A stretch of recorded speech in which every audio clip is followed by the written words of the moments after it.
Welcome to Rolling Intentions. My name is Jason, and today we have with me, I'm Aaron. and we are interviewing Joe Mcdaldno. Is it McDaldno? Mcdaldno, yeah. Mcdaldno. Sorry, Joe Mcdaldno. So welcome to the show. Thanks. Yeah, I'm excited. Yeah. So once, like I was telling you before, we've just kind of finished a lot of our Monsterhearts games. Okay, so normally we only do 4 to 5 hour sessions, and we cut them up into 4 segments, right? Generally, so we got through just the first two play sessions, because we usually have 2 play sessions, 1 character creation, world creation, which in this case is like homeroom and everything, and then we have a review.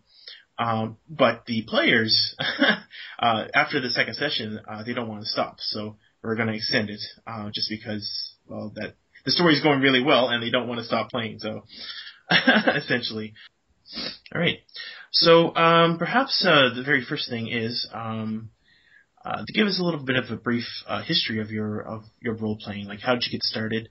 And like, basically, what is your role-playing history? So I started playing role-playing games in high school with Dungeons & Dragons. We started with 3.5 and basically took turns DMing games, and our games never lasted more than 1 or 2 sessions. And a big part of that was that we were all really dissatisfied with how the game worked, and how the game kind of helped us construct stories. So right out of the gate, my experiences were prompting me to look for different games, different ways of thinking about games. And I kind of went into tinker mode right away. Mm-hmm. I found The Forge a short time after getting into role-playing games. The Forge was a indie game design forum. And so my second game after D&D was My Life with Master. It's the first game book I actually purchased. It's still on my shelf, and I'm still super inspired by it.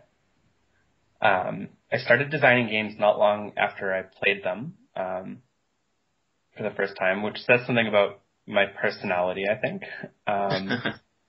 But as I was finishing high school, I published Perfect, which is a story game about criminals in kind of a dark dystopian, dark Victorian setting.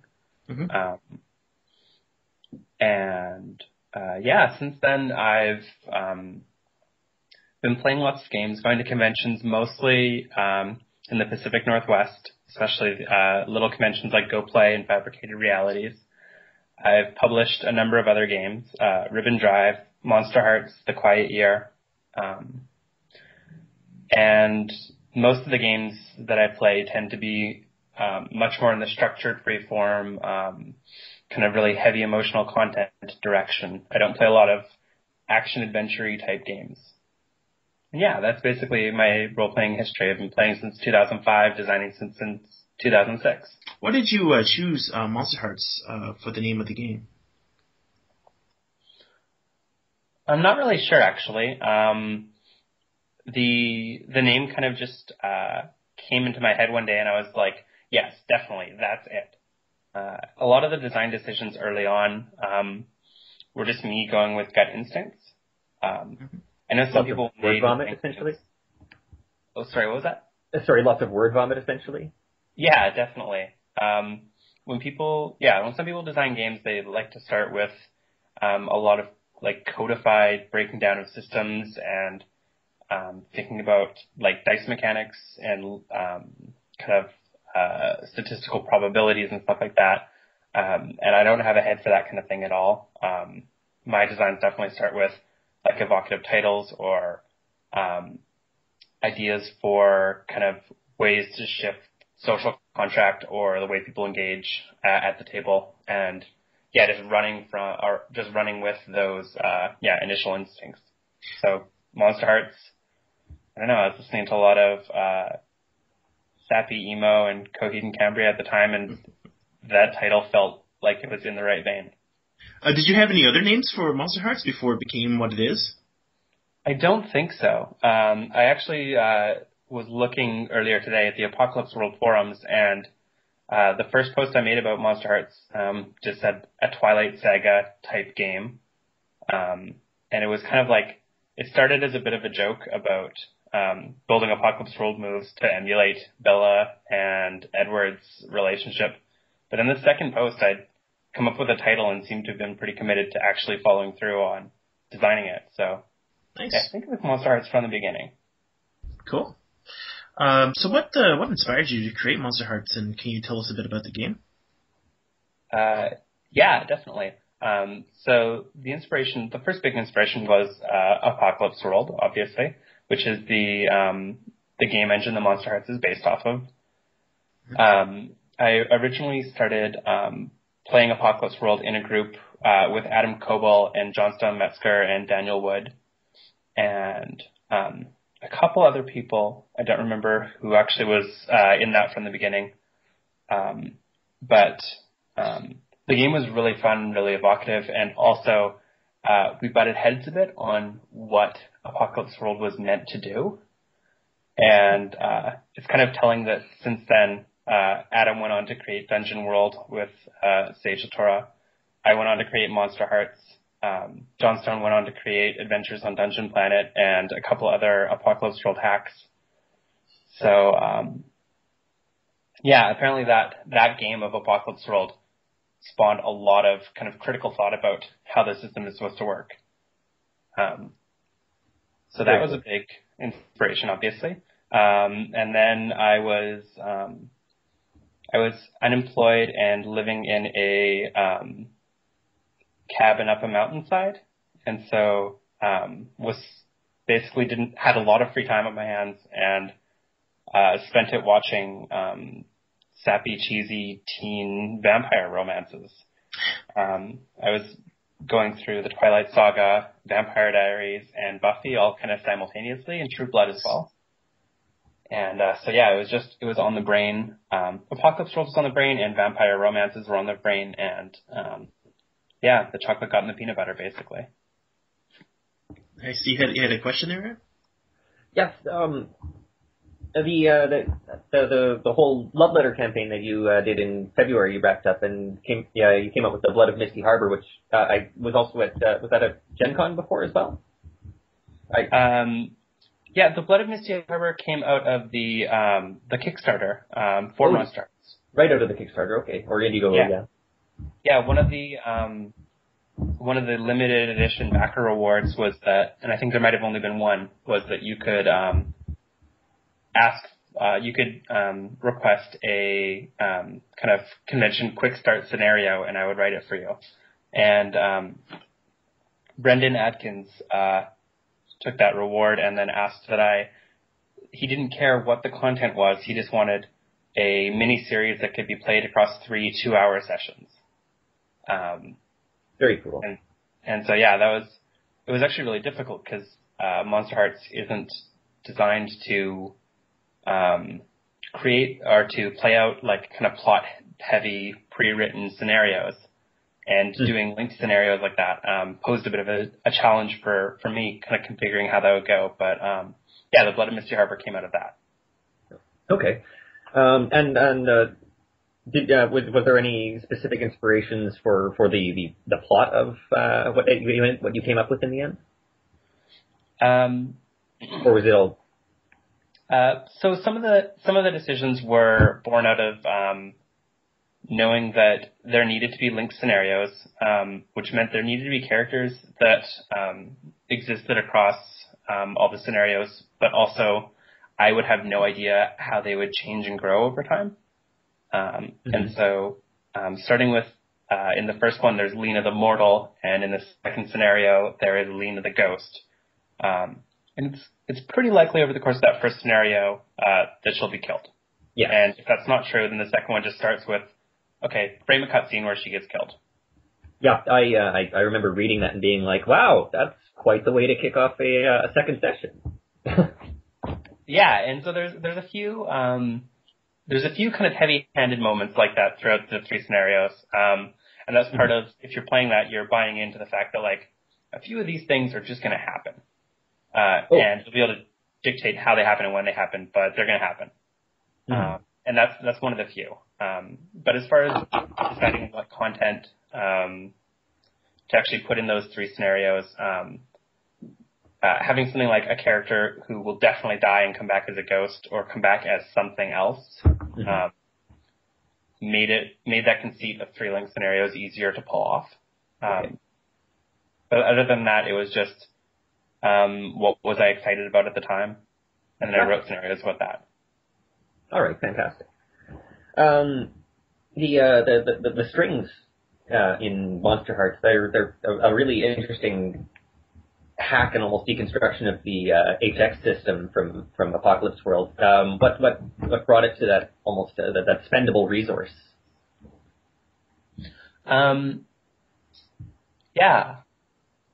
A big part of the design of strings was born of the fact that I really liked the idea of hex in Apocalypse World. I was really excited about it, but it rarely actually saw play in my games. Too in my games as well, yeah. And so it was just this really compelling idea that didn't get engaged a lot.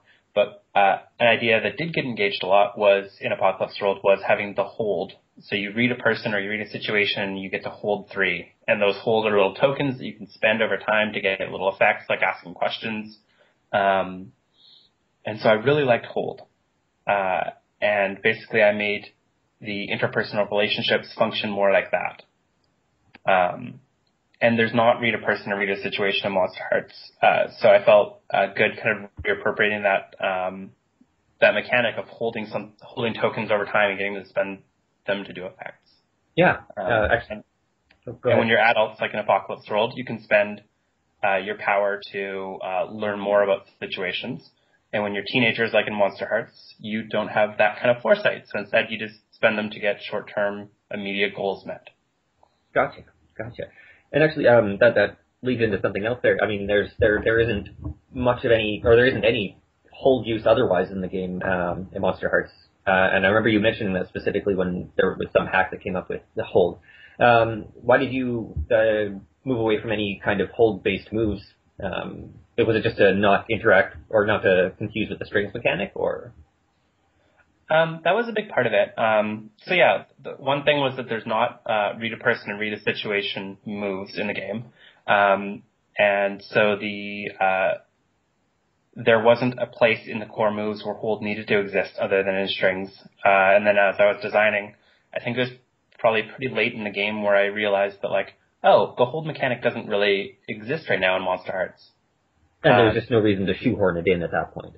Yeah, definitely. There's not a use in introducing a new subset of mechanics if you're only going to use it for 2 or 3 moves scattered across the playbooks.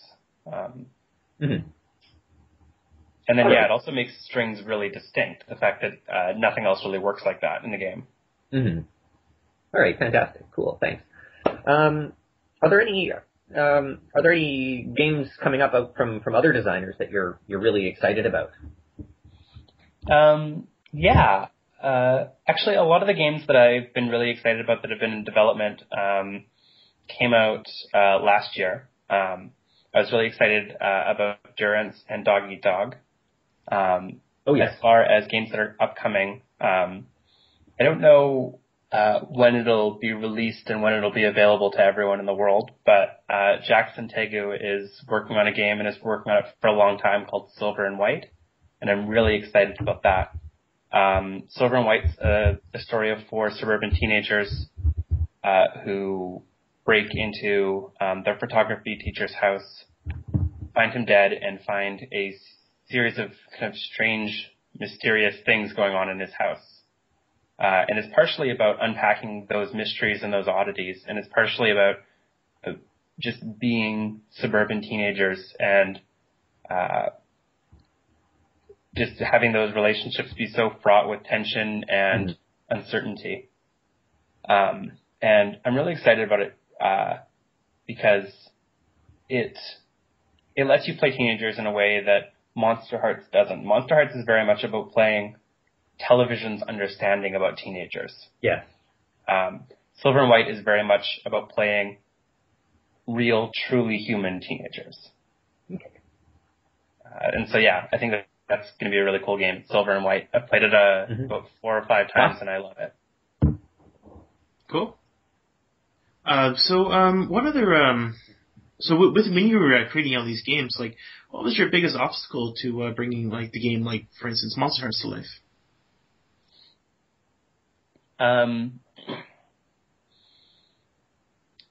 I remember the biggest obstacle for Monsterhearts was actually, I think, follow through. There was a point where I had, I'd put in 20 or 30 hours into designing it and writing it and getting something playable and playing it. That had been a lot of work, and playing was really rewarding, but I was kind of like, looking down the road, in order to publish this, it's going to take 100 or 200 hours of work. And then once it's published, it's going to take lots more work to promote it, to put it into people's hands, to answer people's questions. Right. That seemed really daunting, and it also seemed like, it's already in a form where I can play it personally, so maybe I should just call it a day. And some other people pushed me really hard to really follow through, to spend the time polishing it and revising it and editing it and play testing it really thoroughly. Carl Rigney was a big factor. That's the reason that his name is one of the dedications of the book. But yeah, I would definitely say that was the biggest barrier.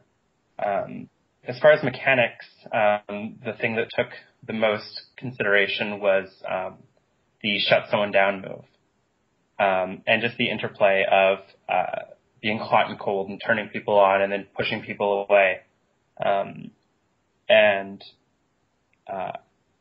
I'm still not sure if shut someone down is the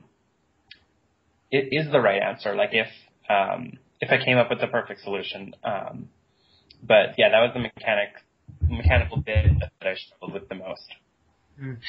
So also, I got a question, because I've talked to a couple other Canadian game designers, and one of the questions I like to ask is that's corresponding to this one is there any obstacles that you found because you were a Canadian game designer versus like an American or UK game designer? Yeah, there's a couple.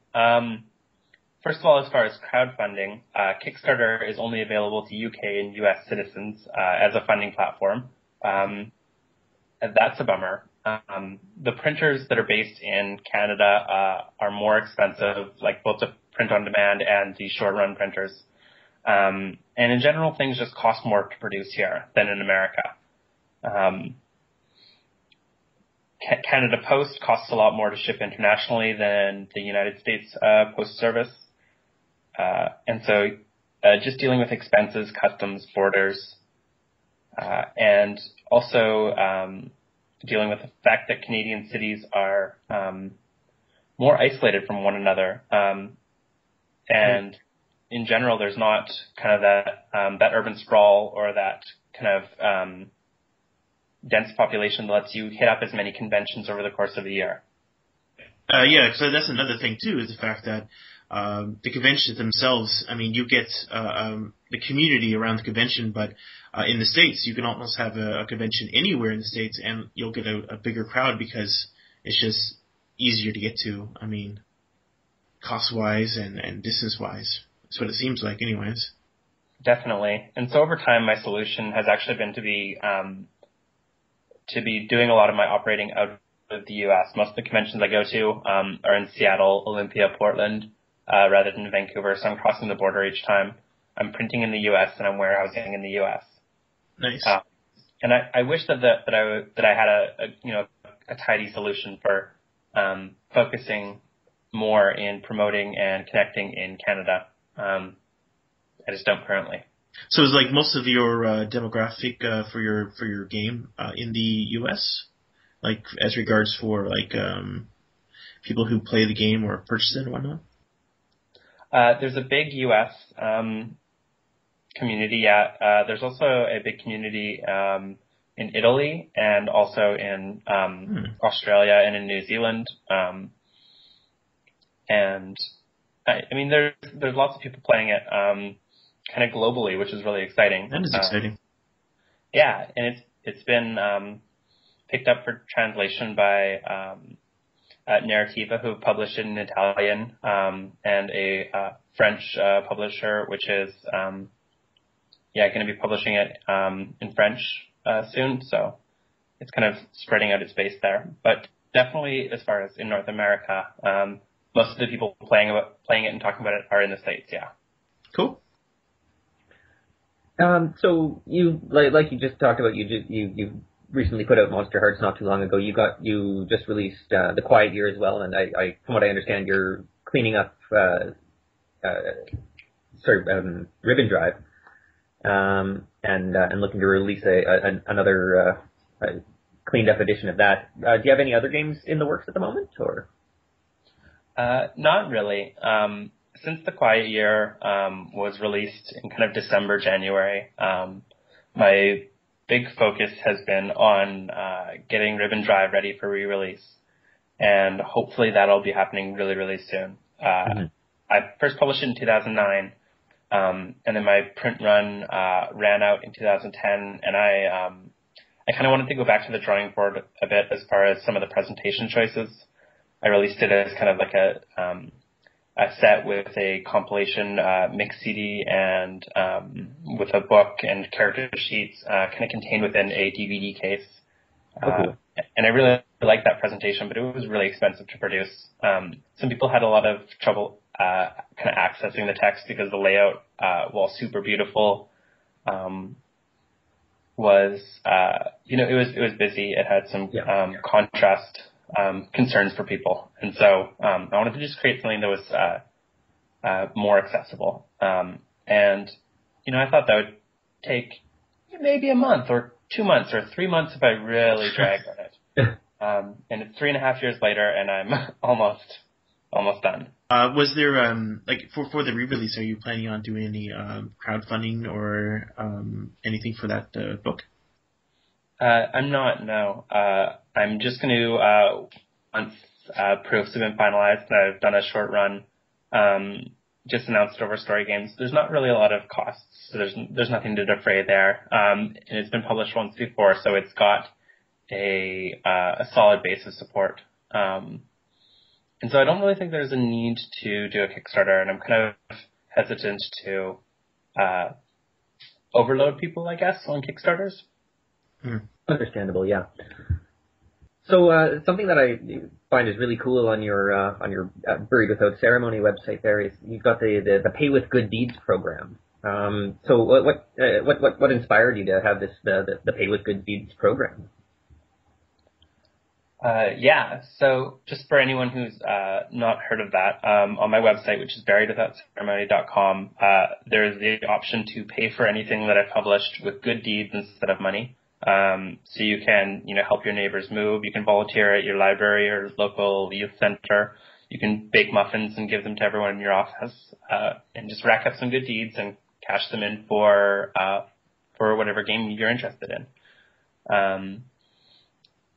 It's born out of me feeling really uneasy with capitalism, and feeling really uneasy with being in the position of kind of being a capitalist.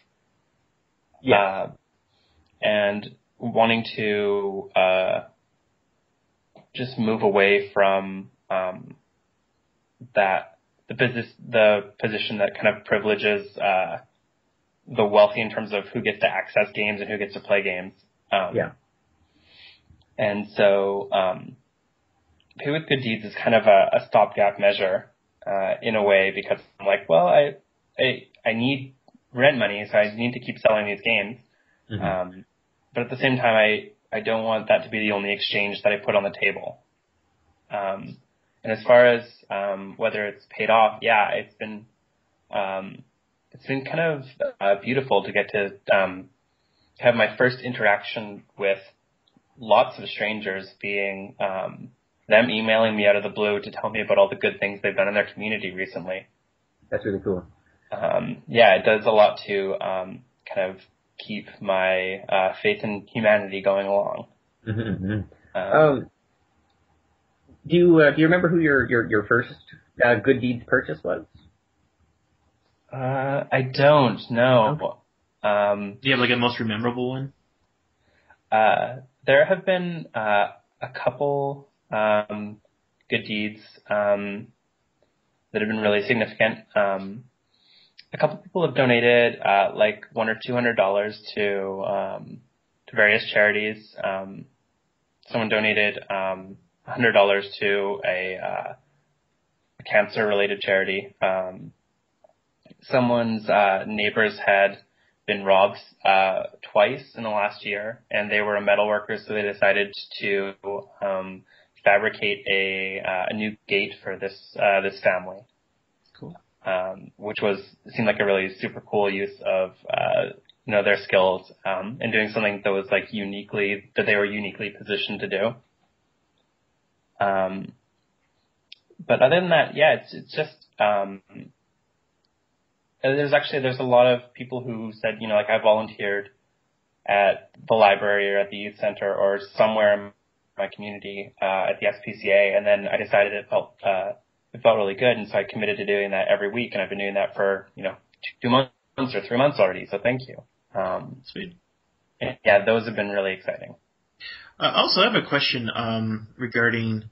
I guess a little while ago you posted an actual almost like a form of how to make Apocalypse World Apocalypse World hacks. What gave you the idea for that? Is that the way that you broke it down originally, or? No. So yeah, that was called Simple World, and it's kind of like it's sort of a kind of generic rules light version of Apocalypse World, so that anyone who's interested in using that engine to do something could be up and running with their hack in half an hour. Part of the reason that I created that is that having created Monsterhearts, it takes a lot of work to hack and reskin the Apocalypse World engine and to create, a dozen playbooks and to rethink all the basic moves and all the kind of supporting mechanics. And while Monsterhearts really benefited from that, I'm not sure that every game that uses the Apocalypse World engine needs to do all that work. And I know a lot of the hacks, people were basically happy with how the core moves worked, and then put in, countless hours, reconfiguring all the little crunchy bits and, options available to characters. And, so Simple World was, largely created, as a way of kind of addressing the fact that, there was a lot more work going into those hacks than necessarily needed to go into them. Mm-hmm. I know I've actually found it very useful, just as far as wrapping my head around hacking like Apocalypse World systems. So thank you for that. Cool. Yeah, I'm glad that it's been useful for people. Cool. I guess I got one more question. Do you have any advice you would give new game designers? Probably some, things that pop up into your head, things that you would have been more cautious about the next time you put out a game, comparison to, I guess, from your start or from where you're now. But some advice you would like to give new game designers for publishing or self-publishing their own games?